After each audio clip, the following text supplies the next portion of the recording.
അപ്പം നമ്മൾ ഒരു ബക്കറ്റ് ലിസ്റ്റ് അൺലോക്ക് ചെയ്ത് കൊടുക്കുകയാണ്. നമ്മളിപ്പോൾ രാജസ്ഥാനിലാണ് ഉള്ളത്. രാജസ്ഥാനിൽ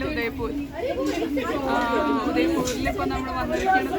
ഇന്നിപ്പോൾ ജസ്റ്റ് രാജസ്ഥാൻ റീച്ച് ആയിട്ടുള്ളൂ. ഫസ്റ്റ് നമ്മൾ ഡെസ്റ്റിനേഷൻ പിച്ചോള ലേക്കാണ്. ആക്ച്വലി ഇതിൽ ബോട്ടിങ്ങൊക്കെ ഉണ്ട്, പക്ഷേ നൈറ്റ് ആയ കാരണം ബോട്ടിങ് ഇപ്പം ഇല്ല.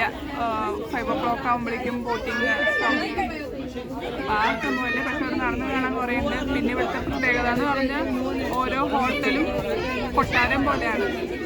ഓൾമോസ്റ്റ് എല്ലാ ഹോട്ടലുകളുടെയും പ്രത്യേകത എന്ന് പറഞ്ഞാൽ കൊട്ടാരം പോലെയാണ് ബിൽഡ് ചെയ്തോണ്ട്. പിന്നെ നല്ല കാശുണ്ട്, 40,000 50,000. ഈ ഒരു പിച്ചോള ലേക്കിൻ്റെ അടുത്ത് നമ്മൾ വല്ല ഹോട്ടൽ എടുക്കാൻ വിചാരിച്ചാൽ എല്ലാത്തിനും ഭയങ്കര ക്യാഷാണ്.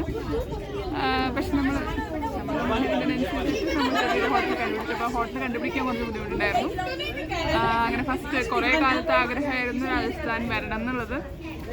പിന്നെ ഞാൻ പഴയൊരു ഫ്രണ്ടിനെ, രാജസ്ഥാനിലെ ഫ്രണ്ടിനെ വിളിച്ചു കാണാമെന്ന് വിചാരിച്ചിട്ട്.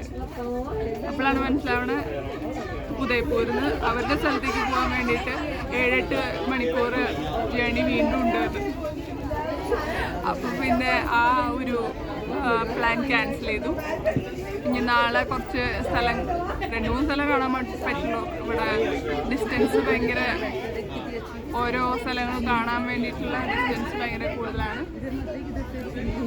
പിന്നെ നല്ല സ്ഥലം. പിന്നെ കാലത്താകുമ്പോൾ പിന്നെ നല്ല ചൂടുണ്ട്, 43 ഡിഗ്രി ഉണ്ടെന്നാണ് വെതർ ഇത് നോക്കുമ്പോൾ കാണുന്നത്. ഓക്കെ, ഇവിടെ നല്ല ബഹളമുണ്ട്.